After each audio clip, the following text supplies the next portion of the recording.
whatever you think about Collin Kaepernick, and I know there's a faction, sort of fighting within the players that are more pro-Kaepernick and Malcolm Jenkins' side, and whatever it is, and whatever you think of what the league came up with, and maybe it's $90 million over 7 years, it's not all ironed out, and people say that's not anything, and the letter from Doug Baldwin and Roger Goodell to the Senate, I mean, that doesn't happen without Kaepernick. That's an astounding fact.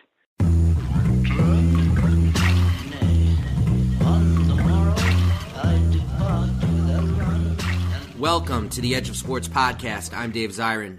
This week, we speak to the former vice president of the Green Bay Packers, longtime commentator on ESPN, columnist for Sports Illustrated, currently with The Athletic, and host of the podcast, The Business of Sports, Andrew Brandt.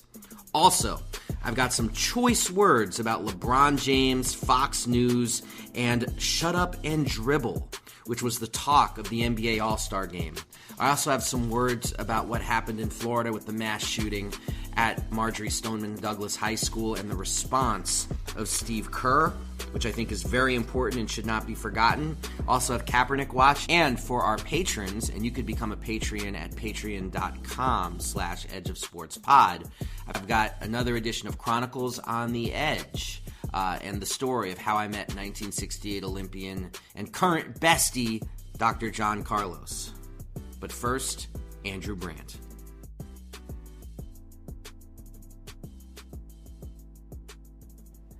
Andrew Brandt, I have to start with what's the story of this week, and that's the controversy with LeBron James and Fox News and one of their hosts telling him that he should just shut up and dribble. I would love to ask you, what is your perspective on this iteration of the outspoken athlete in 2018? And is your perspective on it different when you are in the media? Because you've worn so many hats. So when you're in the media versus being in the front office, like how has your perspective shifted on this at all? And what's your general perspective today? Yeah, it's a great question. There's a lot to unpack here. And I go back to when I started my career as an agent. I worked for a guy named David Falk, kind of super agent in basketball, and we had Michael Jordan.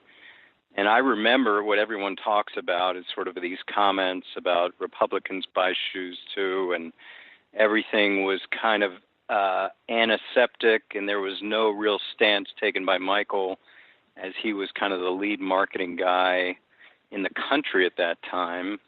And I remember even how hard it was to get endorsement deals. He was probably the first black athlete that really got national marketing deals. There was Walter Payton on the Wheaties box. There were a couple others, but there wasn't a lot since Muhammad Ali. I'm talking about a team sport athlete that's very rare. So I remember kind of how, even as a young person myself, I'm like, he's not really saying anything.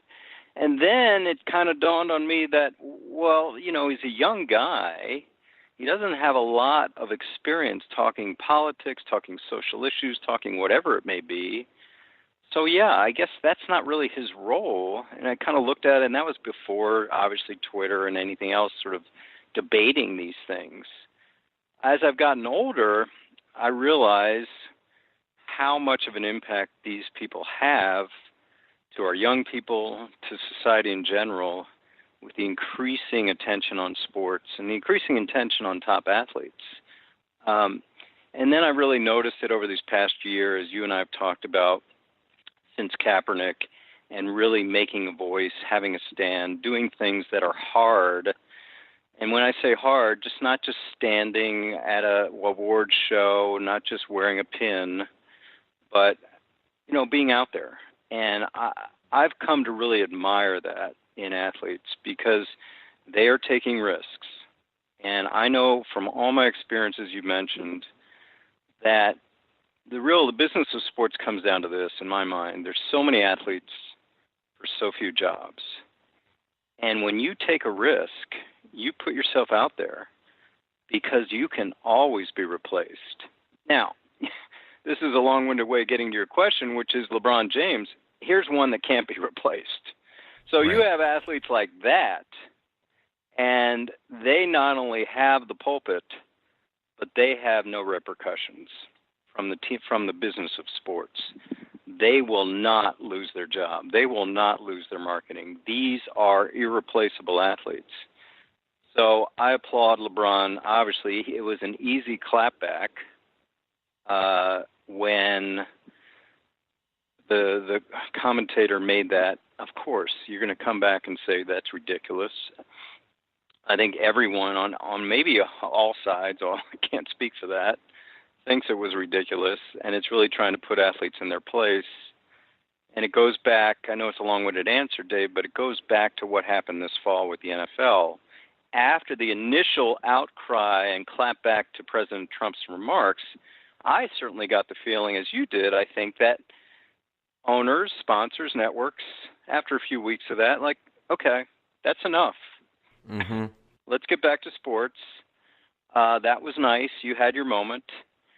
And the players that didn't want to get back to that had a voice and got Roger Goodell and every owners to the table.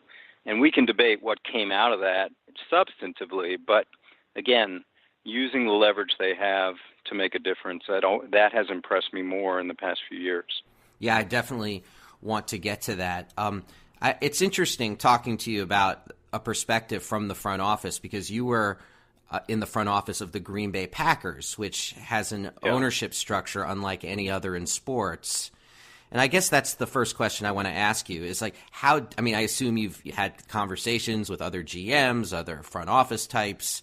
Like, how is that different working for the Packers as opposed to working for an NFL franchise where you may have an owner down the hall? And I'm sure it depends owner to owner, but does it feel like almost a competitive advantage for the Packers in that the football people get to talk without someone who maybe thinks they know more than they do because they own the team?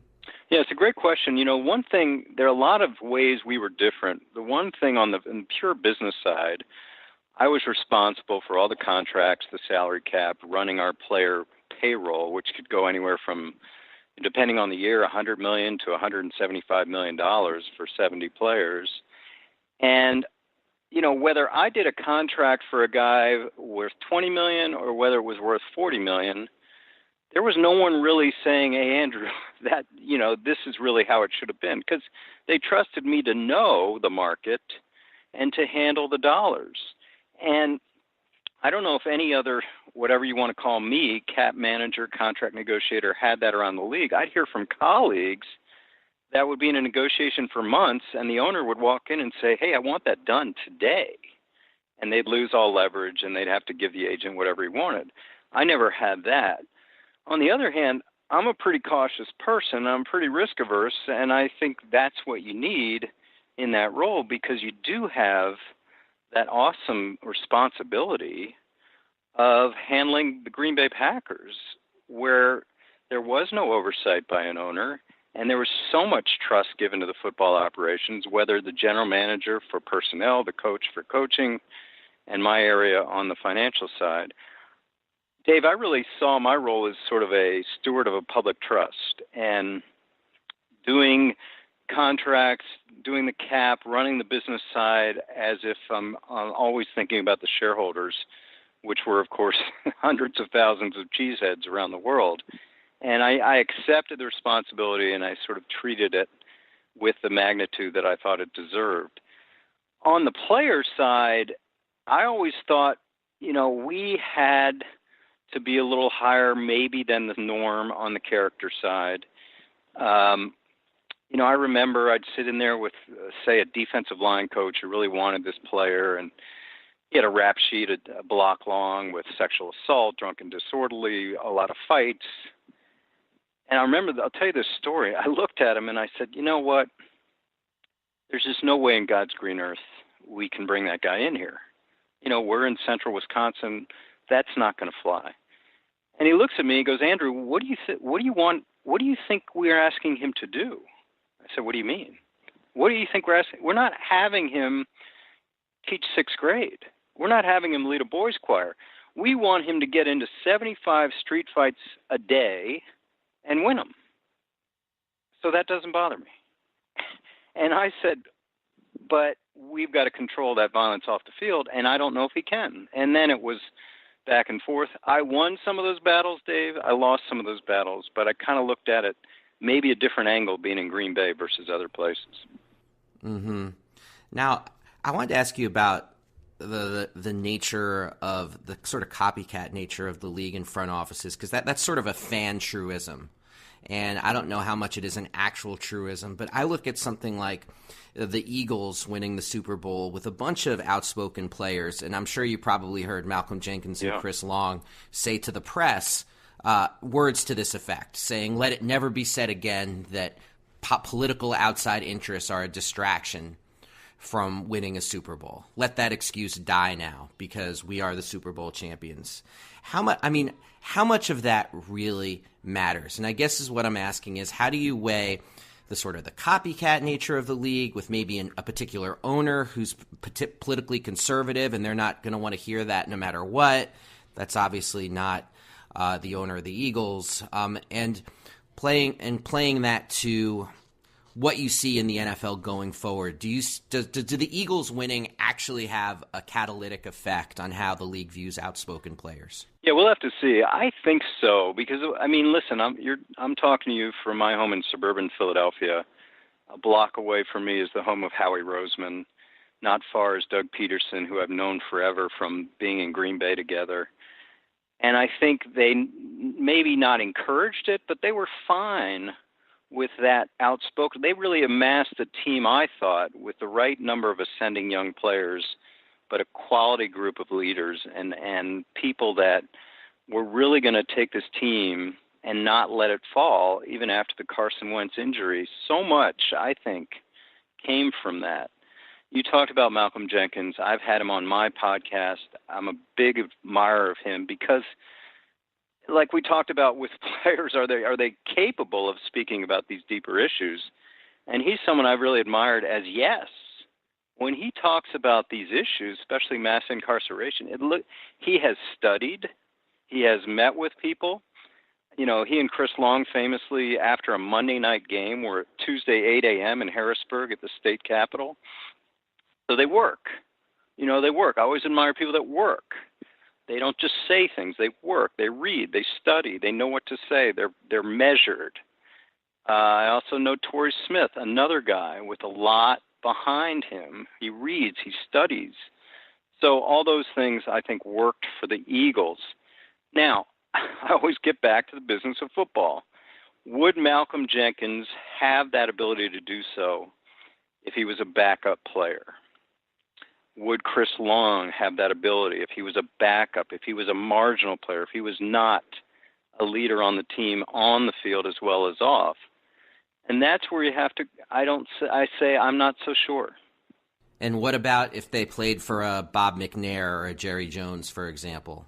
Is that also an I'm not so sure? Or if you start, do you think that makes you platinum plated? No, I think you're right. I think that's also an I'm not so sure. You know, when we talked about Kaepernick and people would bring up this team or that team, I just felt like, okay, we know a bunch of teams, it's just not going to happen no matter the need. And we saw it in Houston. Yep. But, you know, if an injury happened to a more progressive team in Seattle or whatever, yeah, there you saw an opportunity. So now what we're saying is if you're going to take that risk, you're really limiting your number of teams. You're limiting your suitors. You're limiting your marketability.